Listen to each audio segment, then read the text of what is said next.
हम जब भी नेचर या अर्थ का नाम सुनते हैं तो हमारे ब्रेन में अलग अलग इमेज क्रिएटेड होती हैं, जो कि माउंटेन, रिवर, ओशियंस, फॉरेस्ट या वाइल्ड लाइफ इसकी होती है। जब हम सोचते हैं कि अर्थ पर इतने सारे एनिमल हैं जो अपनी लाइफ साइकिल पूरा कर रहे हैं और नेचर को खूबसूरत बना रहे हैं, अगर हम बात कर रहे हैं कि एनिमल में कैसे हम बताएंगे कि वो एनिमल मेल है या फीमेल। नॉर्मली हम बात करें तो मेल और फीमेल का डिफरेंस एक्सटर्नल फिजियोलॉजी का कैरेक्टर के हिसाब से ही बता पाते हैं, यानी एक्सटर्नली वो कैसे डिफरेंट है उसके हिसाब से हम बताते हैं। जैसे हम एग्जांपल लें ह्यूमन में फीमेल्स का, तो हमारे ब्रेन में अलग अलग कैरेक्टर आते हैं, यानी फीमेल्स के लॉन्ग हेयर, उसकी हाई पिच वॉइस, उसका कम मसल्स बॉडी बिल्ड और अलग अलग सेक्सुअल कैरेक्टर, जिसके हिसाब से हम बताते हैं कि फीमेल मेल से डिफरेंट है।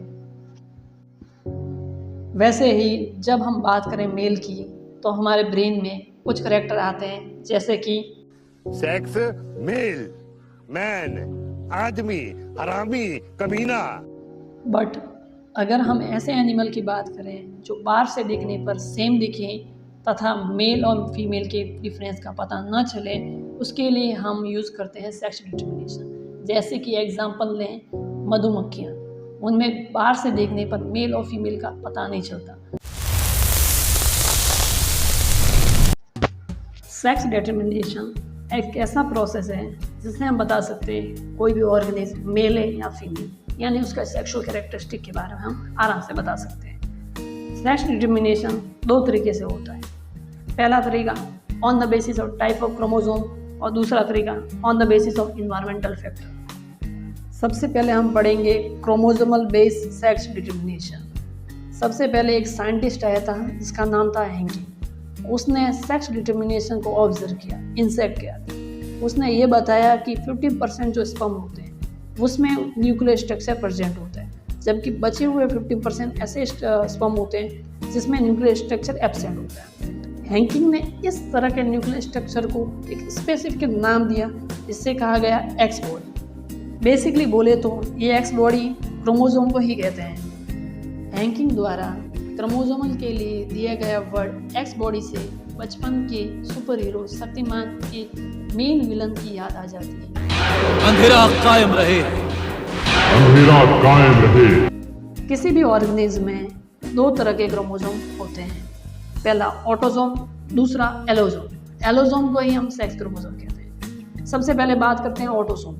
ऑटोसोम क्या होता है? सोमैटिक सेल में पाए जाने वाले क्रोमोसोम को कहते हैं, जो जनरली डिप्लॉयड होते हैं और वो माइटोसिस से डिवाइड करते हैं। जबकि एलोसोम या सेक्स क्रोमोसोम ये गोनाड्स में पाए जाते हैं और ये मियोसिस से डिवाइड करके गैमेट्स का फॉर्मेशन करते हैं, और जनरली गैमेट कैसे होते हैं? हैप्लॉइड होते हैं। अगर हम एग्जांपल ले ह्यूमन का, ह्यूमन में टोटल क्रोमोसोम 46 होते हैं, जिसमें 44 क्रोमोसोम या कहे 22 पेयर वो ऑटोसोम होते हैं, जबकि बचे हुए 2 क्रोमोसोम या 1 पेयर जो कि सेक्स क्रोमोसोम या एलोसोम कहते हैं, जो नॉर्मली मेल में XY होते हैं और फीमेल में XX होते हैं। अब हम आगे बढ़ते हैं अलग अलग तरह के क्रोमोसोमल सेक्स डिटर्मिनेशन। पहला टाइप है XXXY टाइप का, जो नॉर्मली किस में पाया जाता है? ह्यूमन, ड्रोसोफिला और कुछ फिशेज में पाया जाता है। सेकंड टाइप है ZWZZ टाइप का, जो बर्ड्स जैसे चिकन में पाया जाता है। और तीसरा XXXO टाइप का सेक्स डिटर्मिनेशन, जो ग्रासहॉपर में प्रेजेंट होता है। और चौथा Z0ZZ टाइप का, जो बटरफ्लाई और मोथ्स में प्रेजेंट होता है। इसमें सबसे पहले हम पढ़ेंगे XX और XY टाइप का सेक्स डिटर्मिनेशन। जहाँ मेल होता है उसमें XY क्रोमोसोम होता है, जबकि फीमेल होता है जहाँ पर XX क्रोमोसोम होता है। इसलिए फीमेल हमेशा एक ही प्रकार की गैमेट बनाते हैं, इसलिए फीमेल को होमोगैमेटिक कहते हैं। जबकि मेल है वो 2 डिफरेंट टाइप के गैमेट बनाते हैं, जिसमें एक X होता है और दूसरा Y होता है, इसलिए मेल क्या है? हेट्रोगैमेटिक। अगर आपसे पूछे कि XX और XY टाइप में डाइगैमेटिक कंडीशन किस में पाई जाती है, तो वो मेल में पाई जाती है। सेकेंड ZWZZ टाइप का सेक्स डिटर्मिनेशन। इसमें फीमेल के सेक्स क्रोमोसोम ZW होते हैं, यानी फीमेल यहाँ पर हेट्रोगैमेटिक होती है, यानी 2 डिफरेंट टाइप के गैमेट बनाती है। एक गैमेट Z और दूसरा W, जबकि मेल में गैमेट होते हैं वो सिर्फ एक ही प्रकार के होते हैं, इसलिए होमोगैमेटिक, क्योंकि मेल में जो क्रोमोसोम है वो ZZ है। अगर आपसे पूछे कि हेट्रोगैमेटिक कंडीशन यहाँ पर किस में है, तो फीमेल में है।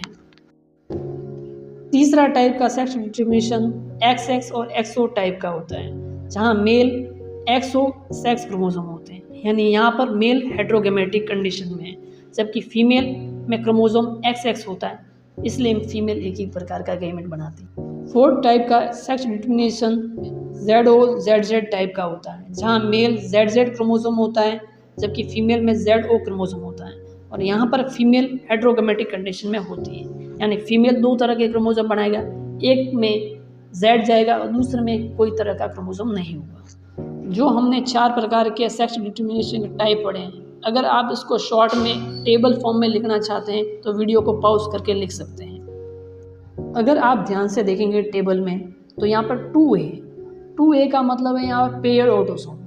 जैसे ह्यूमन के बारे में बात करें तो उसमें ऑटोसोम कितने होते हैं 44, यानी पेयर में कहें तो 22 पेयर। अब हम एक स्पेशल टाइप का सेक्स डिटर्मिनेशन पढ़ेंगे जिसे कहते हैं हैप्लोडिप्लॉन्टिक टाइप का सेक्स डिटर्मिनेशन, जो हनी बी और वास्प में प्रेजेंट है। तो हमारा अगला टॉपिक होगा सेक्स डिटर्मिनेशन इन बी।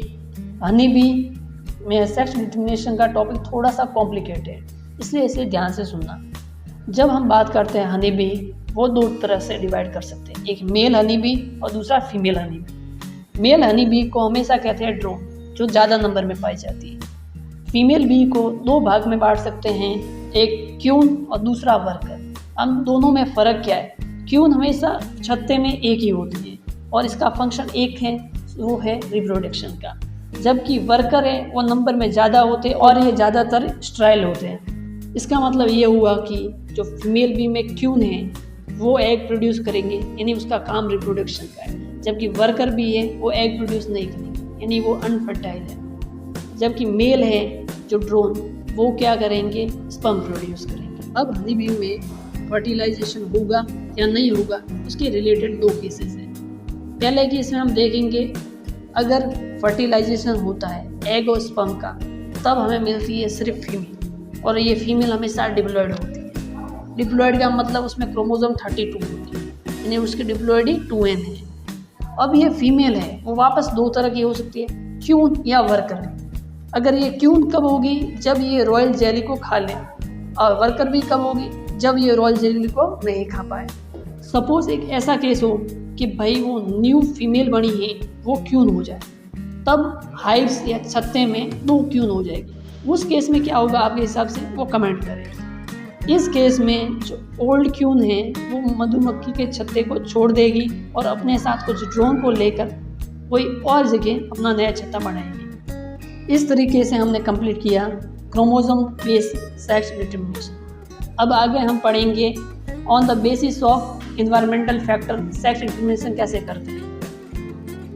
जब आप इंस्टाग्राम स्क्रॉल करते हैं तो कभी कभी ऐसे वीडियो आते हैं जहाँ पर एक लड़का वो कन्वर्ट हो जाता है लड़की में, और एक कोई लड़की वो अचानक से कन्वर्ट हो जाती है बॉयज़ में। क्या आपको ऐसा लगता है कि अर्थ पर कोई ऐसा ऑर्गेनिज्म हो सकते हैं जो अपना सेक्स चेंज करे किसी कारण से? कोई भी ऐसा इन्वायरमेंटल फैक्टर जिसके बढ़ने या घटने से कोई ऑर्गेनिज्म अपना सेक्स चेंज कर सकता है? यस, ऐसा होता है। हम इस टॉपिक में कुछ ऐसे एग्जाम्पल लेंगे। इसमें पहला एग्जाम्पल टर्टल में अगर बात करें, अगर कोई फर्टिलाइज एग है, अगर वो हाई टेम्परेचर के कांटेक्ट में आ जाए, यानी टेम्परेचर 31 डिग्री से ज़्यादा, तब वो फीमेल में कन्वर्ट होता है।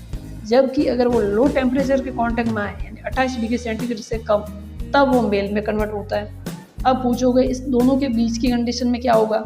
तो इस बीच की कंडीशन यानी 31 से 28 डिग्री सेंटीग्रेड पर वो इंडिविजुअली दोनों सेक्स में कन्वर्ट हो सकता है, यानी मेल भी हो सकता है फीमेल भी हो सकता है 50-50%। ऐसे ही सेकंड एग्जांपल क्रोकोडाइल और लिजर्ड में पाया जाता है, जहाँ फर्टिलाइज एग इंक्यूबेशन पीरियड के दौरान अगर हाई टेम्परेचर के कांटेक्ट में आए तब वो मेल में कन्वर्ट हो जाता है, अगर वो लो टेम्परेचर के कांटेक्ट में आए तब वो फीमेल में कन्वर्ट हो जाता है। हम अपने वीडियो को यहाँ पर ही पूरा करते हैं। होप आपको वीडियो पसंद आया होगा। अगर पसंद आया है तो इसको लाइक, सब्सक्राइब और कमेंट करें। Thank you.